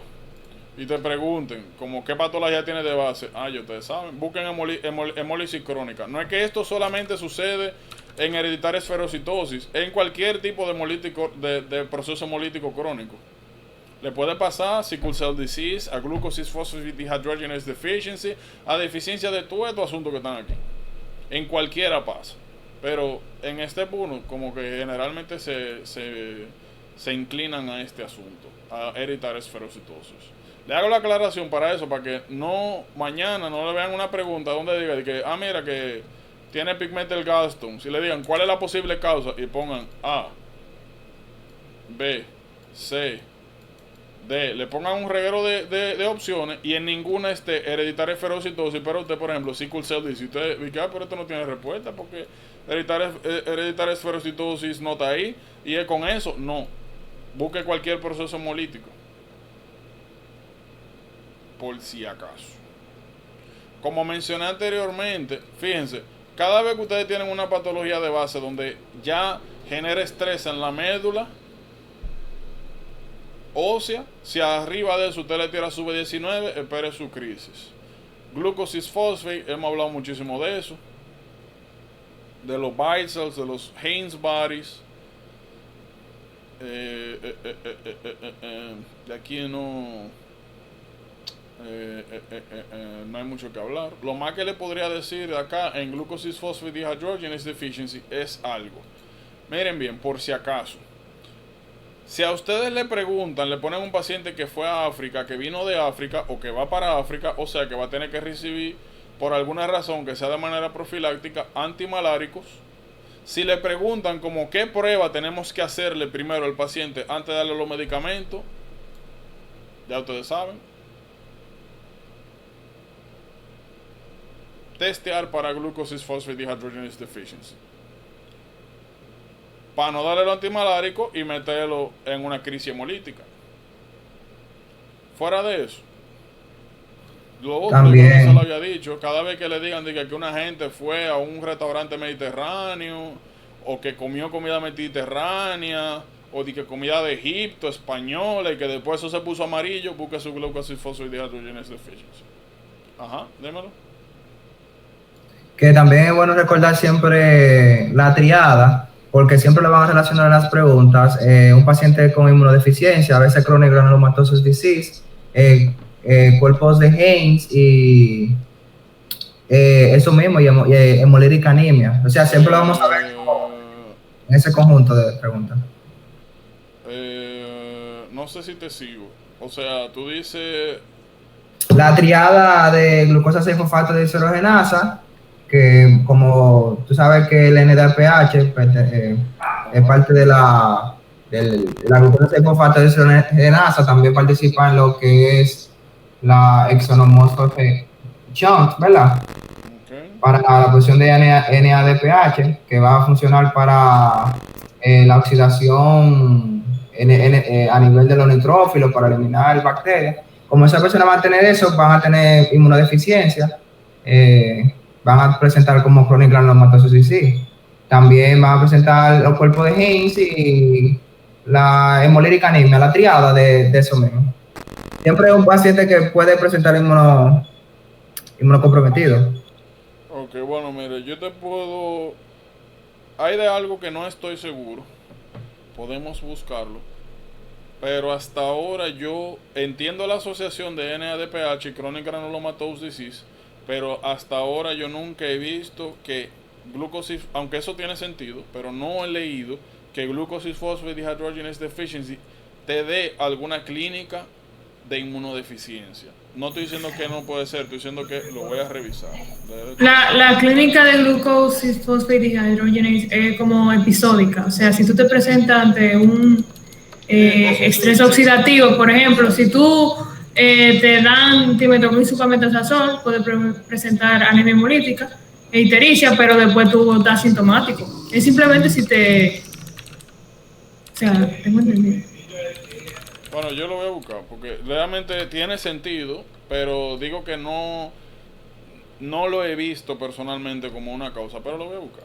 O sea, voy a chequear a ver si eso es como alguna especie de hallmark con esos pacientes, o si esto desarrollan también de que infecciones recurrentes o algo así, voy a ver. Pero yo esto, por lo menos en STEP, siempre lo vi, fue así. Pero tiene sentido, lo voy a buscar. Mañana cualquier cosa resolvemos.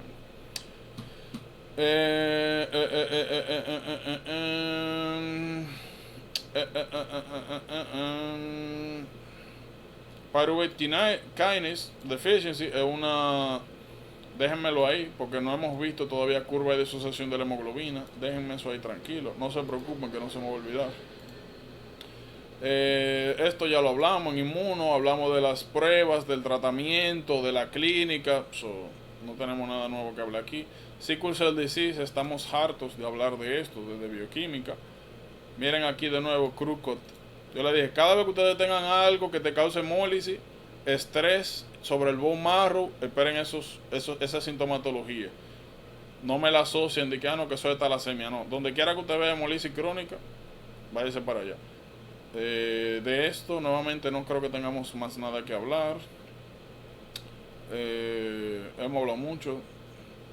Por ejemplo, lo que le podría decir es esto, ya nosotros lo hablamos en micro, que le dije, ¿cuál es la causa más frecuente en pacientes normales de osteomielitis? O sea, en pacientes... ¿Los pacientes cómo es? No. Osteomielitis se me ocurre... Escuchen la pregunta.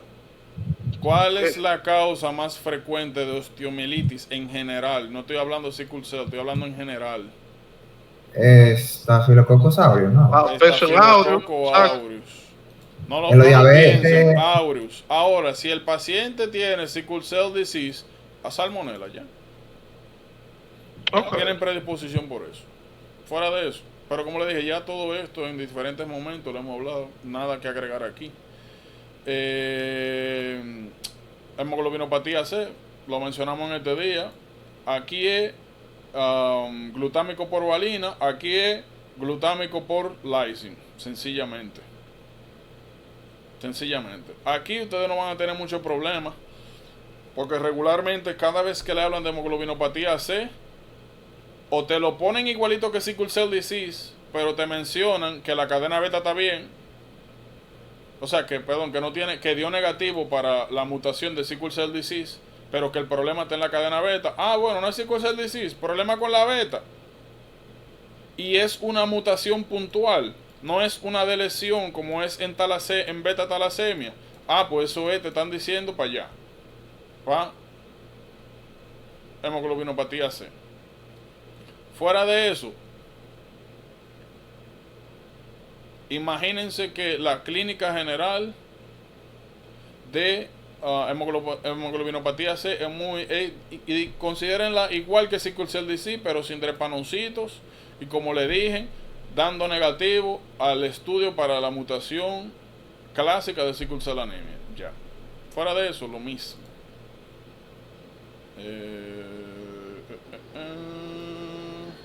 Miren acá. Aquí vamos a tener unos buenos ejemplos de esto. Fíjense, esta clasificación que vimos, fíjense. Anemias intrínsecas. Anemias hemolíticas intrínsecas. Fíjense, aquí en todo esto fue o vimos problemas estructurales en la hemoglobina, o vimos problemas con la correcta manutención de la membrana, o problemas enzimáticos secundarios a procesos esenciales en los RBC. El problema aquí está en los RBC. Lo que vamos a ver ahora es cuando hay hemólisis, pero el problema no son los eritrocitos, sino que hay algo externo. Esta clasificación la habíamos mencionado cuando hablamos de síndrome hemolítico urémico. Habíamos mencionado lo que era el MIHA y el MAHA. Microangiopática hemolítica anemia, MIHA y MAHA. Macroangiopática hemolítica anemia. Esto lo mencionamos hace un momentito. Cada vez que usted tenga hemólisis intravascular por causas mecánicas, MAHA. Microangiopática. De aquí a mí me interesa que conozcan, que sepan desde ahora que a este grupo es que pertenece síndrome hemolítico urémico. HELP lo vamos a ver en OB. SLE lo mencionamos en, ¿cómo se llama? En inmuno. En inmuno. DIC lo vamos a ver en OB también. Trombosis y trombocitopenia púrpura. Nosotros vemos trombosis y trombocitopenia púrpura. No, todavía. Porque eso es aquí, esa es deficiencia de ADAM-TS. Como ustedes ven, estos dos tigres están juntos porque son diferenciales.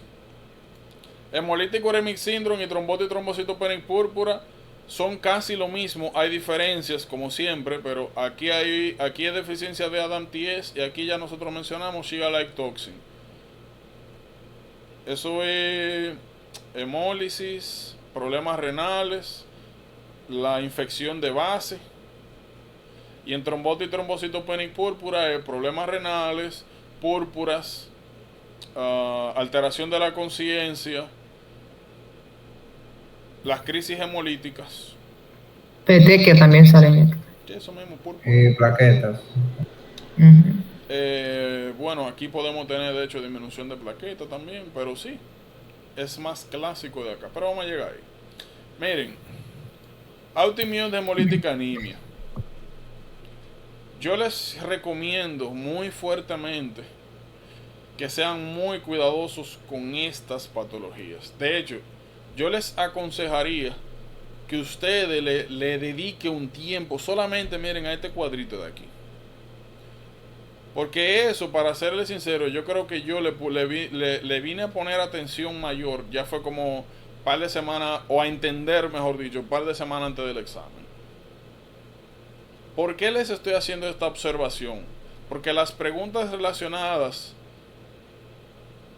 esto le llaman AIHA también, AIHA, autoimmune hemolítica anemia, AIHA, MIHA, MAHA, AIHA.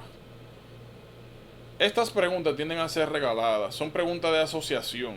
De hecho, yo creo que habíamos mencionado anteriormente en inmuno los llamados COLD y warm agglutinin syndrome.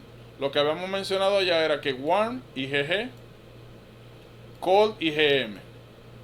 De hecho, cuando hablamos de micoplasma neumonía, yo le hice mucho hincapié en eso. Le dije, miren, cada vez que ustedes vean que haya ictericia o anemia hemolítica en un paciente con una neumonía, piensen en micoplasma. Eso es clásico de este 1. Clásico, clásico, clásico. ¿Qué le pueden preguntar de ahí? O cuál es la patología, que es cold agglutinin, o cuál es la inmunoglobulina involucrada. La manera en la cual yo me aprendí esto fue warm, IgG, cold, IgM. Esto de warm y cold es sencillamente porque los eventos son precipitados por los cambios de temperatura. Cada vez que ustedes vean que una gente que vive en Florida y que se fue para Nevada, que fue a hacer skiing, que se fue para un monte, para un lugar donde la temperatura es más baja, y comienza a presentar periodos hemolíticos, IgM de una vez. Eso es lo que usted tiene que pensar. Mira, cold agglutinin. Lo mismo al revés. Que un paciente ahora, cada vez que se pone a temperaturas elevadas, desarrolla periodos hemolíticos. IgG, warm agglutinin syndrome. Como yo me lo aprendí, que era lo que le iba a decir, fue lo siguiente. Yo dividí los cold de los warm y lo puse sencillito.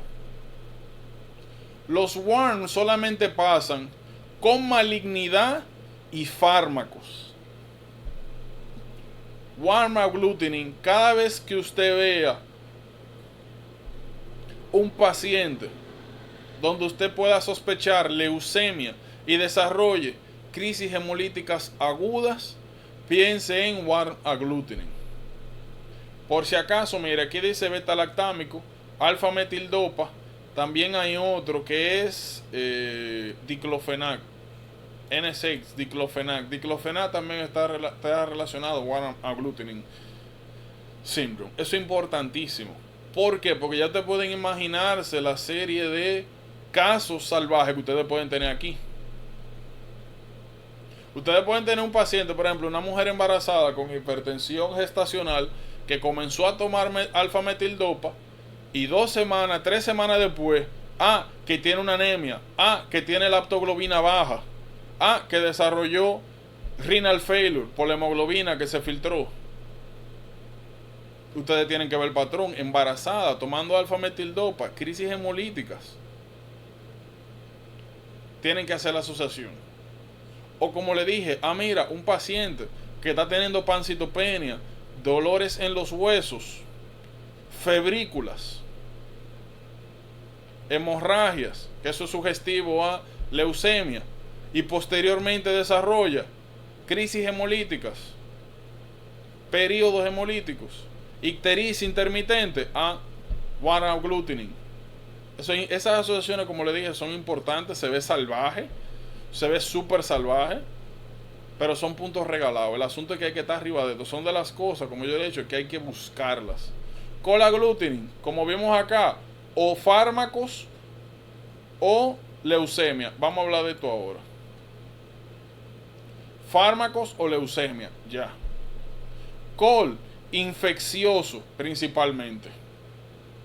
Cada vez que usted tenga un paciente, un caso donde hay alguna infección de base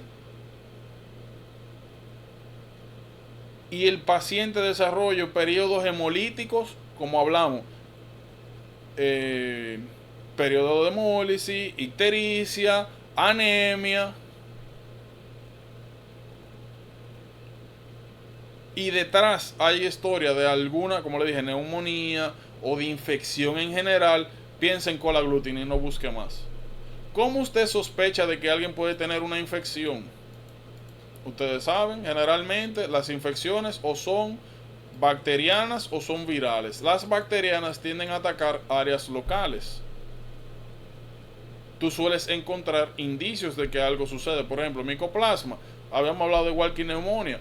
Tos, fiebre, malestar. Dice, hay que chequear los pulmones nada más por sospecha. Virales, habíamos hablado en micro. Cada vez que usted tenga un paciente que desarrolle fiebre,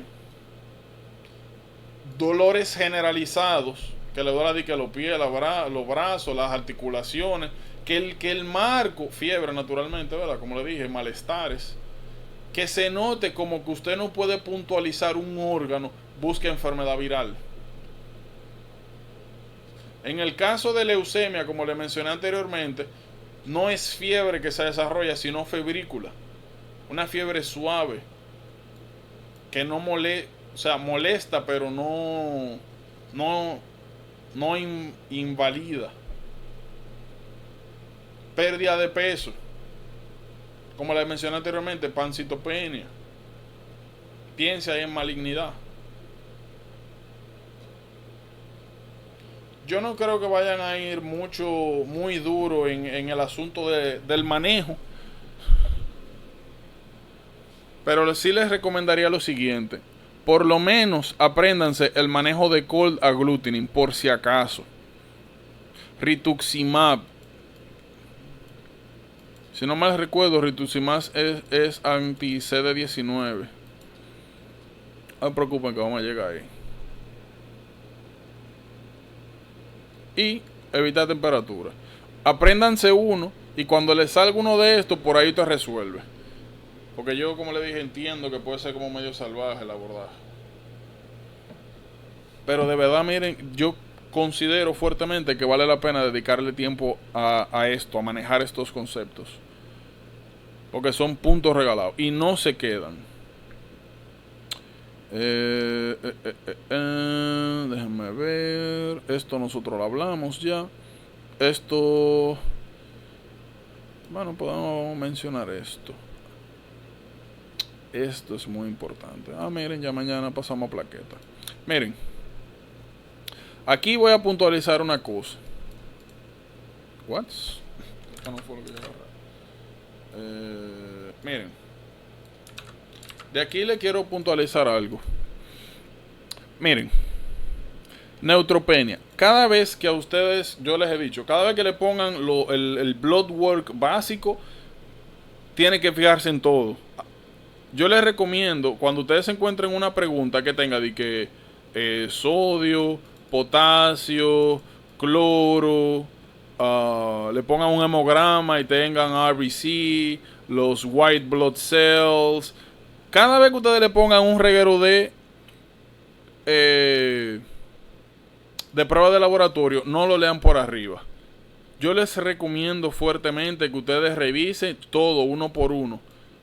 ¿Qué yo voy haciendo? O lo que personalmente yo hago, pero usted desarrolla su cosa.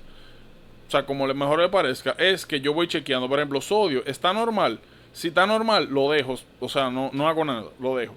El potasio, vamos a decir que está alto, le hago highlight. Ustedes saben que cuando ustedes están haciendo preguntas y subrayan algo, se pone como en el color que usted tenga, generalmente amarillo. Entonces yo marco lo que esté alterado. Si está hacia arriba, yo, por ejemplo, si el potasio está para arriba, yo lo que hago es que le hago highlight al potasio. Vamos a decir que el cloro está abajo. Entonces yo en vez de hacer highlight al cloro, lo que le hago es highlight a los números que me dan. Entonces ya yo sé que si tengo que revisar, como marqué potasio directamente, es que está alto. Y el cloro, como no marqué el cloro, sino los números que me dieron, es porque está bajo. Lo mismo con el hemograma. Les recomiendo que hagan eso. Y cada vez que ustedes vean una alteración de algo para arriba o algo para abajo, lo identifiquen. ¿Por qué les hablo de eso? Miren, neutropenia. Más adelante nosotros vamos a hablar de neutropenia febril. ¿De qué es eso? ¿Cuándo sucede? ¿Cuándo pasa? Vamos a hablar de agranulocitosis. ¿Alguien recuerda cuáles fármacos de lo que sí hemos visto y hablado causan esto? ¿Alguien recuerda? Le voy a dar una idea, un caminito. Fue en endocrino. Metimazol propiotiluracilo pueden causar agranulocitosis. Y regularmente, como una espotea agranulocitosis, es con los blancos bajos, pero regularmente quienes más se ven afectados son los neutrófilos. Entonces, si usted tiene un paciente que le dicen que tiene hipertiroidismo y que le dieron tratamiento, y posterior a eso llega a emergencia porque tiene una fiebre a todo lo que da, tiene los tonsils enlarged, que es claro que está pasando algo, ya usted sabe que tiene que chequear por deficiencia de blancos, porque las drogas antitiroideas pueden causar agranulocitosis. Y más adelante, cuando hablemos de quimioterapia, vamos a hablar de neutropenia febril.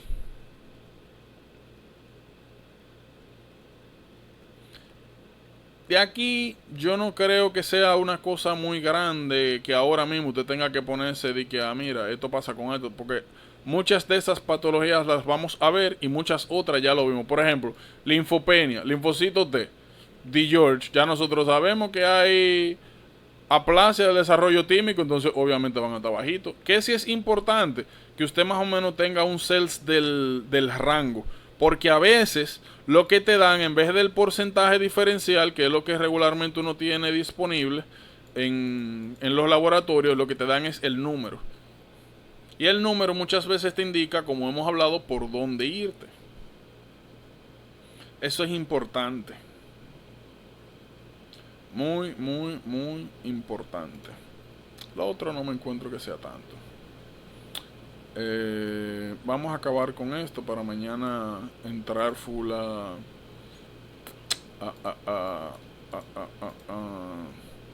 plaquetas.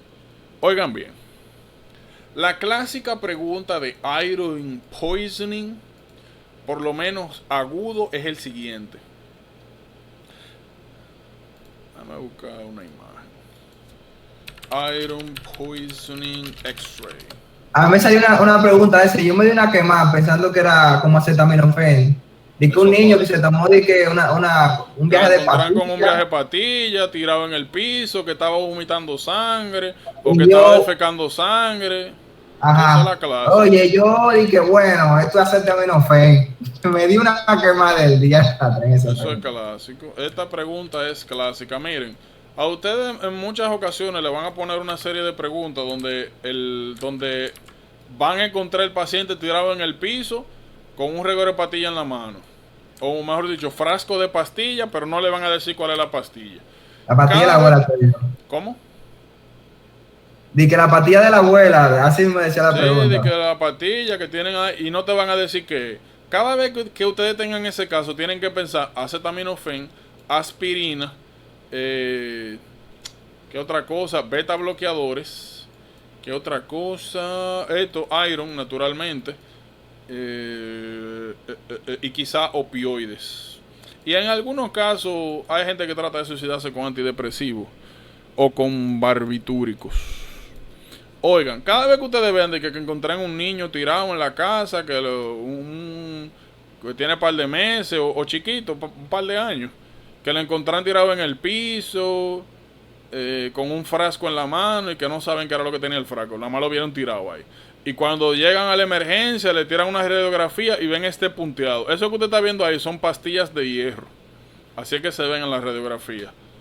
¿Qué tienen que saber? La presentación clásica es, miren, el hierro, cuando se consume así de manera exagerada, tiende a erosionar la mucosa gástrica y a causar sangrado gastrointestinal alto. Ya ustedes saben que eso es melena. Y si es muy prominente, vómito con sangre. A veces no te dan melena ni te dan vómito con sangre, sino que lo que dicen es que como eso ocurrió de manera hace unos minutos, o se cree que pasó hace unos minutos, le meten una sonda nasogástrica y cuando jalan aquí, lo que jalan es sangre. Cada vez que usted vea eso, iron poisoning. Sencillo como eso. Eso es en la intoxicación aguda por pastillas de hierro. Eso es importante. Ya nosotros hemos hablado de la reacción de Fenton, nada que decir ahí. No hemos entrado a ácido base. Ahora, oigan bien. De hecho, miren, se la voy a dejar de tarea. Mood piles. Miren acá. Ay, Dios mío. Miren aquí, mood piles. Esa mnemotecnia, de hecho. Ok, es un tollo.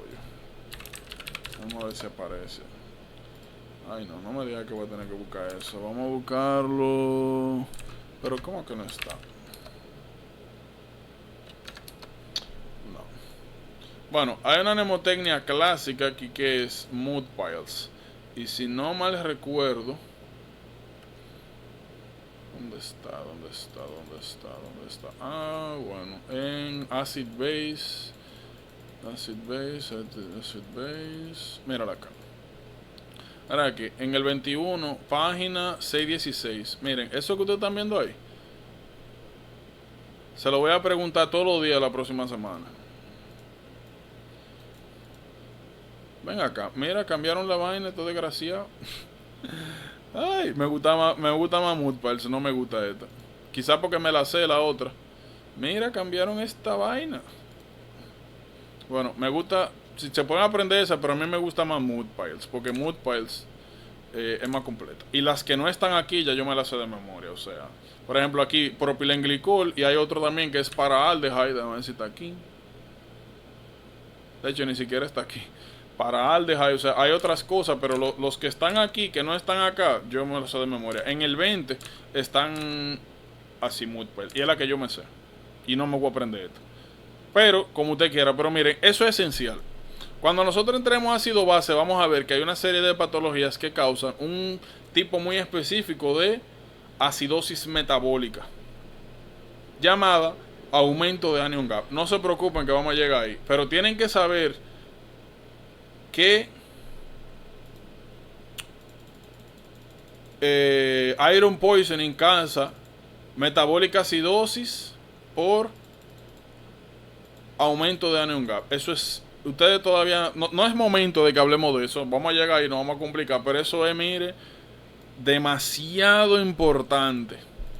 Ya nosotros hemos hablado del problema del hierro y los tratamientos, ¿se acuerdan? Hemocromatosis, de feroxamina, de feracirox, de feripona. Y naturalmente, a veces no solamente gastric lavage, a veces lavage del sistema gastrointestinal entero para los residuos de hierro que quedan por ahí. Esto, ya nosotros lo hablamos. Lo hablamos. Yolanda, Ajá. mira qué interesante. La pregunta esa de iron poisoning que a mí me salió. A mí no me salió la imagen, pero salió eso que dice ahí en Mechanism of Action, que decía de que encontraron que como que le hicieron en la necropsia, en la biopsia, qué sé yo, encontraron de que peroxidation of membrane lipids. Sí, a veces incluso lo que le ponen, el mismo cosa salió así. No me salió la imagen, sino el cosa. Y yo, mismo. Bueno, yo puse que acetaminofén, porque imagínate. No, eso mismo, y como le dije, miren acá, esto que ustedes están viendo ahí, eso es indicador. Y me salió mal, era iron poisoning. Peroxidación lipídica. Miren aquí. Peroxidación lipídica, que se ve como amarillento. Cada vez que ustedes vean eso, ya lo habíamos hablado, lipofuchina, eso es indicación de peroxidación de la membrana. A mí me salió una pregunta así mismo, pero era en talasemia, creo que era, porque también lo mismo, se ve como problema con hierro, una hemocromatosis secundaria. Entonces, nada, ahí ya, esto como le dije, ya indirectamente lo hemos hablado 500 veces. Mañana ustedes saben que nos devolvemos, ¿verdad? Y vamos a comenzar a hablar de plaquetas, bla, bla, bla, y seguimos con problemas, trastornos de coagulación. Déjenme parar esto.